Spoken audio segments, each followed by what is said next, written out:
আজ থেকে 100-200 বছর পর যখন গাজা বা ফিলিস্তিনের ইতিহাস লেখা হবে, যখন এই অভিশপ্ত হায়েনাদের এই নির্মমতার চিত্র ইতিহাসের পাতায় তুলে ধরা হবে, তখন আপনি আমিও কাঠগড়ার আসামি থাকবো। কারণ তখনকার মানুষেরা, তখনকার জেনারেশনেরা আলোচনা করবে তখন পৃথিবীতে যে শত শত কোটি মানুষ বসবাস করেছিল, সে মানুষগুলো কিভাবে এতগুলো মানুষের সামনে পৃথিবীর ছোট্ট একটা ভূখণ্ডের মধ্যে এইভাবে মানুষকে হত্যাযজ্ঞ চালানো হয়েছে, নির্মমতা করা হয়েছে, শিশুদের সামনে বাবা মাকে খুন করা হয়েছে, বাবা মার সামনে শিশুদেরকে টুকরা টুকরো করা হয়েছে, কিভাবে এই নির্মমতা চালানো হয়েছে বিশ্বের শত শত কোটি মানুষ, তারা তখন কি করেছে। আগামী 100-200 বছর পরে যখন ফিলিস্তিন এবং গাজার ইতিহাস লেখা হবে, আসামির কাঠগড়ায় আমরা সবাইকে দাঁড়াতে হবে। আমরা বড় বেশি কঠিন, বেদনাদায়ক, অত্যন্ত ব্যথাতুর সময় আমরা পার করছি মুসলমানরা। একদিকে মানব ইতিহাসের সবচেয়ে বর্বরচিত হত্যাযজ্ঞ, গণহত্যা চলছে দিন দুপুরে বিশ্বের শত শত কোটি মানুষের সামনে ফিলিস্তিনের গাজায়। আজ সেখানে মানবতা এমন ভাবে ভুলুণ্ঠিত হচ্ছে, ঝড় তুফানে আমরা গাছের পাতা উড়ে যেতে দেখি, সেখানে বোমার আঘাতে মানুষের দেহ আকাশে উড়ে যেতে আমরা দেখেছি। প্রিয় ভাইরা, আজকের বিশ্বকে বলা হয় সভ্য পৃথিবী, আজকের পৃথিবীকে বলা হয় নাকি মানবিক পৃথিবী। আজকের পৃথিবীর সভ্যতা এবং মানবিকতার ধ্বজাধারে ধারণকারী যারা, তাদের মুখোশ, তাদের আসল রূপ, তাদের আসল চেহারা, চরিত্র আজ দিনের আলোর মতো পরিষ্কার হয়ে গেছে। গাজায় প্রতিনিয়ত শিশু হত্যা চলছে, ফিলিস্তিনের ভিডিওগুলো দেখবার মতো অবস্থা নাই। একটু আগে একটা ভিডিও দেখছিলাম, আল্লাহ তাআলা আমাকেও একটা বাচ্চা দিয়েছেন 8-10 বছরের।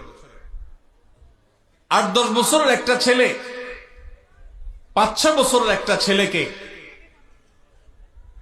ছোট ভাইকে বড় ভাই সান্ত্বনা দিচ্ছে, মাথার উপরে হাত বুলাচ্ছে।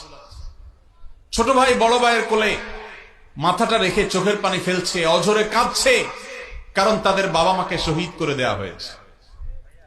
বড় ভাইটা ছোট ভাইয়ের মাথার উপর হাত বুলাচ্ছে আর তাকে সান্ত্বনা দেওয়ার চেষ্টা করছে, ব্যর্থ চেষ্টা।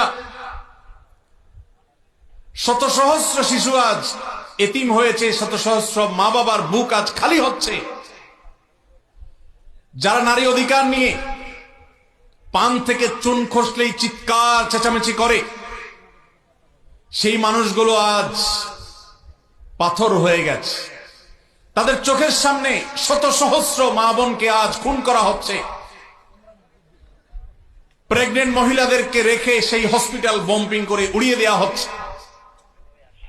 আজ সেখানে শিশুদের আর্তনাদে আকাশ পাতাল ভারী হয়ে উঠছে। কোন স্থাপনার সেখানে বাকি নাই যেটা ভেঙে চুরে গুড়িয়ে দেওয়া হয়নি। উপর থেকে ড্রোন শট নেওয়া ছবি দেখলে ভাবতে কষ্ট হয়, বিশ্বাস করতে কষ্ট হয়। একটা শহর, একটা জনপদকে এইভাবে মাটির সাথে মিশিয়ে দেওয়া যায়। সবচেয়ে অবাক করা বিষয় হলো, এই হায়েনারা, এই অভিশপ্ত ইহুদিরা, এদের সবচেয়ে বেশি সমর্থন প্রকাশ্য দিবালোকে যারা করে, তারাই আমাদেরকে সবচেয়ে বেশি সকাল বিকাল মানবতার সবক শুনাইতে আসে। প্রিয় ভাইরা আমার, আজ পৃথিবীর তথাকথিত সভ্য, তথাকথিত উন্নত দেশগুলো প্রকাশ্য দিবালোকে এই অভিশপ্ত দেশকে তারা সমর্থন করছে, যারা মুসলমানদেরকে তাদের ভূখণ্ডে যুগ যুগ ধরে আজ খুন করে আসছে, তাদের রক্ত নিয়ে হোলি খেলায় মেতে উঠেছে। আজ সেখানে মানবতার চিৎকারে, আর্তচিৎকারে আকাশ পাতাল ভারী হয়ে উঠছে। আজ থেকে 100-200 বছর পর যখন গাজা বা ফিলিস্তিনের ইতিহাস লেখা হবে, যখন এই অভিশপ্ত হায়েনাদের এই নির্মমতার চিত্র ইতিহাসের পাতায় তুলে ধরা হবে, তখন আপনি আমিও কাঠগড়ার আসামি থাকবো। কারণ তখনকার মানুষেরা, তখনকার জেনারেশনেরা আলোচনা করবে তখন পৃথিবীতে যে শত শত কোটি মানুষ বসবাস করেছিল, সে মানুষগুলো কিভাবে এতগুলো মানুষের সামনে পৃথিবীর ছোট্ট একটা ভূখণ্ডের মধ্যে এইভাবে মানুষকে হত্যাযজ্ঞ চালানো হয়েছে, নির্মমতা করা হয়েছে, শিশুদের সামনে বাবা মাকে খুন করা হয়েছে, বাবা মার সামনে শিশুদেরকে টুকরা টুকরো করা হয়েছে, কিভাবে এই নির্মমতা চালানো হয়েছে বিশ্বের শত শত কোটি মানুষ, তারা তখন কি করেছে? আগামী 100-200 বছর পরে যখন ফিলিস্তিন এবং গাজার ইতিহাস লেখা হবে, আসামের কাঠগড়ায় আমরা সবাইকে দাঁড়াতে হবে। আল্লাহর কাছে আমরা ক্ষমা চাই। হে আল্লাহ, আপনি আমাদের অক্ষমতাকে মাফ করে দিন, আমাদেরকে আপনি সক্ষমতা দান করুন। মুসলমান দেশগুলোর যারা তথাকথিত নেতা হিসেবে দায়িত্ব পালন করছে, আল্লাহ আপনি তাদের ঈমানী চেতনা বৃদ্ধি করে দিন, তাদেরকে মুসলমান হওয়ার তৌফিক দান করুন, তাদেরকে মানুষ হওয়ার তৌফিক দান করুন। ভাইরা আমার, ফিলিস্তিন ইস্যুতে আমার 3টি কারণে অনেক বেশি অনুতাপ হয়, আফসোস হয়, আক্ষেপ হয়। প্রথমত, সারা বিশ্বের মুসলমান দেশগুলো তো বটেই, অনেক অমুসলিম দেশেও হাজার হাজার লক্ষ লক্ষ মানুষ নির্যাতিত ফিলিস্তিনিদের সমর্থনে তারা রাস্তা বের হয়েছে, প্রতিবাদ করেছে, তাদের কষ্ট লাগার কথা তারা প্রকাশ করেছে।